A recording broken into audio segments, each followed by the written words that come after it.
Salut les crafters, bienvenue sur CorsiCraft. On se retrouve aujourd'hui pour une nouvelle vidéo comme chaque semaine, sauf que cette fois-ci ce sera pas un bivouac, ce sera pas une rando bivouac. Je suis à l'intérieur, le temps est vraiment pourri, j'avais pas la motivation de sortir. Et quand il pleut, quand le temps est pourri, quoi de mieux que de se fabriquer un petit outil qui sera utile pour les sorties en forêt. Alors, cet outil, à vous de deviner ce que c'est, même si je vais vous le montrer. C'est l'outil qu'on utilise généralement après avoir passé son couteau sur la pierre à eau. Alors, je suis un peu bête en disant ça parce que dans le titre, hein, vous avez bien vu ce que c'était. Mais voilà, je me suis fabriqué un petit paddle en cuir ou un strop, appelez-le comme vous voulez, ou un pad à affûter. Donc voilà le mien. C'est extrêmement simple. Je l'ai fait de manière assez rapide. J'ai pas voulu trop m'embêter avec des outils, donc je pense que c'est accessible à tout le monde et je voulais vous faire un petit tuto là-dessus, une petite démonstration avec un test à la fin de la vidéo qui vous permettra de voir avant-après avec le fameux test de la feuille sur mon Tops Bob Hunter. J'arrête de parler, je vous montre tout de suite la fabrication et l'essai qui sera à la fin de la vidéo.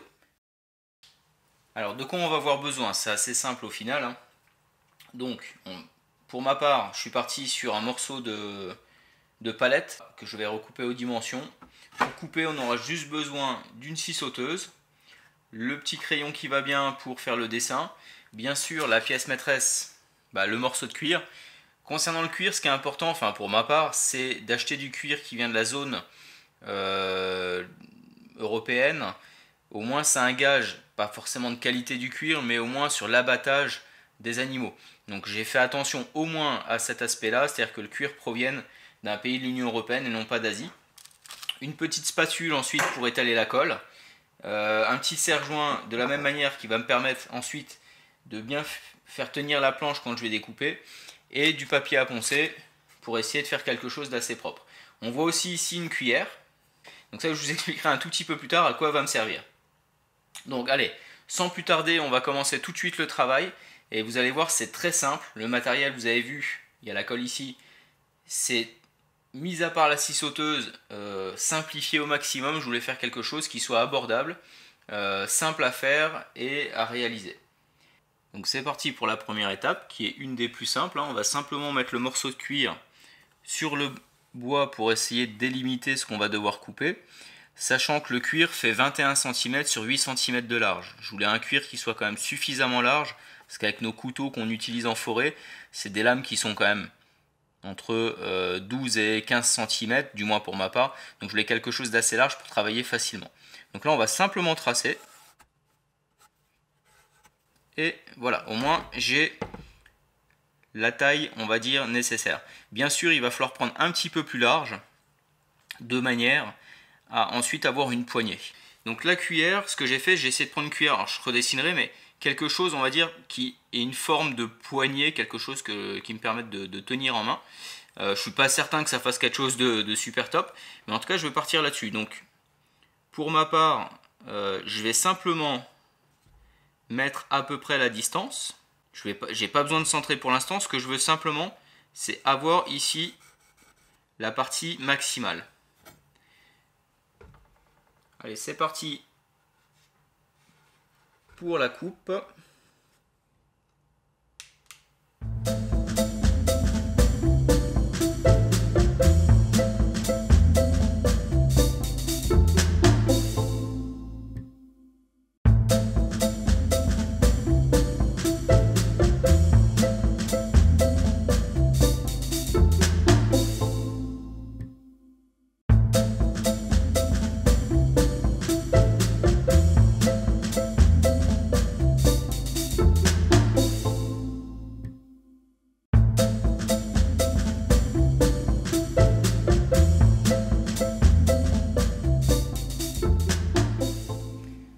Donc la coupe est finie. Voilà un petit peu à quoi ça ressemble. Mais voilà, ça va me permettre d'avoir quelque chose qui ressemble à une poignée. J'aurai plus qu'à percer un trou. Mais là déjà l'étape maintenant, c'est tout simplement le plus pénible, puisque j'ai pas ma ponceuse avec moi. Ça va être un petit ponçage du bois pour faire quelque chose quand même d'assez propre.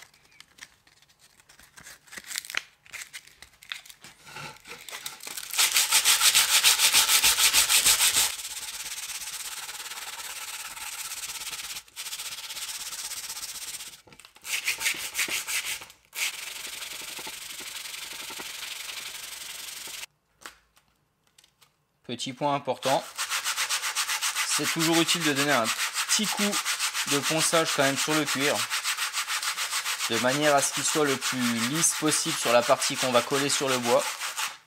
Pas besoin de frotter fort.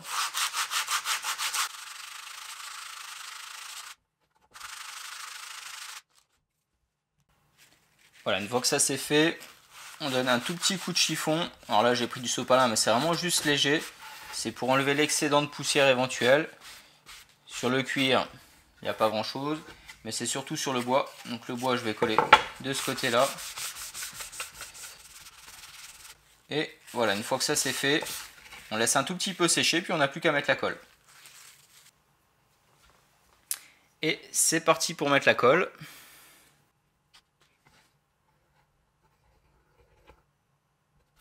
On en met pareil sur le cuir.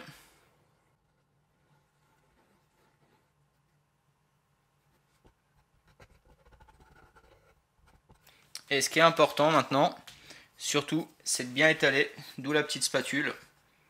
Bien en mettre sur les côtés, s'il faut on poncera un petit coup après si ça déborde. Donc là on voit que j'en ai mis beaucoup, hein, mais je voulais vraiment en imprégner sur tout le bois. Et ensuite on va enlever l'excédent.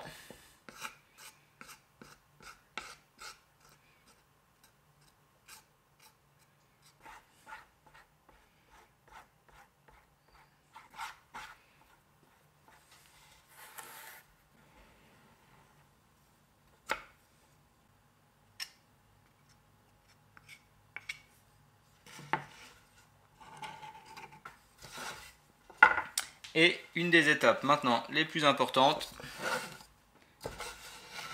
va être de bien positionner le cuir et ensuite d'appliquer une pression dessus. Bien sûr, faire attention qu'on n'ait pas de colle sur les doigts, ce serait quand même dommage. Voilà, il est bien positionné et maintenant on va lui trouver de quoi coller efficacement bien à plat. Allez, on va positionner nos livres. C'est ça qui va mettre du poids.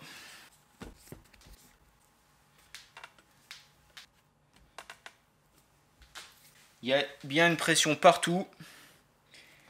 Allez, il ne reste plus qu'à attendre maintenant que ça sèche et puis on va ensuite vérifier ce que ça donne. Allez, maintenant je viens de vérifier, c'est parfaitement bien collé, il n'y a aucun souci. Ce que je vais faire avant de l'essayer, je vais déjà le nourrir. Et une fois qu'il sera bien nourri, j'aurai plus qu'à mettre ma petite crème, on va dire le petit morceau vert qui va me permettre ensuite d'affiler directement mon couteau. Maintenant que le cuir est bien nourri, on va préparer le cuir. Là, je pense que ça suffit. Et on n'a plus qu'à l'essayer. Alors juste avant de vous montrer ce que ça donne, au niveau de l'utilisation, ce que je vais quand même faire, c'est au moins vous montrer un petit test de coupe de mon couteau. Je vous rappelle, hein, le Tops Bob Hunter. Une feuille, le couteau, ça fait plusieurs semaines que je l'ai utilisé en forêt, sans l'affûter, sans rien faire du tout. Autant vous dire que là, ça coupe plus grand chose. Et démonstration. Voilà, ça entame à peine la feuille au début, et après, il n'y a plus rien à faire. Donc ce que je vais faire, là c'est voilà, c'est voyant, hein, je veux dire, on ne peut rien faire du tout avec ça. Donc ce que je vais faire, je vais déjà tout de suite le passer à la pierre. Et après ça, je vais le passer directement donc, sur mon paddle ou sur le pad d'affûtage en cuir. Et de manière à voir si je vais réussir à enlever la petite, on va dire, limaille de fer qui se dépose après la pierre à affûter. Et voir si le test de la feuille sera un petit peu plus concluant. Allez, c'est parti.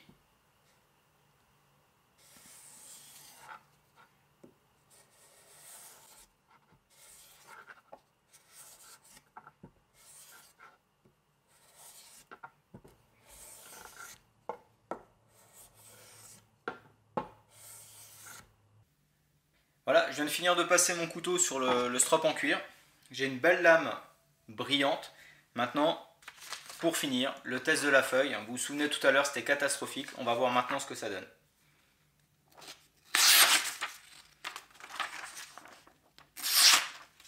Bon, je crois que ça n'a quand même plus rien à voir.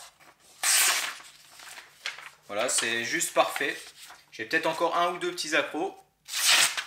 Mais ça coupe vraiment comme une lame de rasoir. Voilà. Ça se passe de commentaires. Je crois que je peux être satisfait, on va dire, de ce petit outil qui me sera utile pour finir mes couteaux après les avoir passés directement sur la pierre à eau. Voilà, je suis vraiment content de cette utilisation-là. Voilà, je m'amuse. Bon, j'arrête là-dessus. J'espère que cette vidéo en tout cas vous a plu. Si c'est le cas, je vous laisse comme d'habitude mettre un petit pouce craft. Si c'est la première fois que vous regardez mes vidéos, je vous invite à regarder les autres parce que c'est beaucoup de bivouac quand même, plus que du matériel. Donc n'hésitez pas à aller regarder les différentes vidéos. Et si ça vous plaît, n'hésitez surtout pas à vous abonner. En attendant, je vous dis à très bientôt et certainement à la semaine prochaine. Allez, ciao!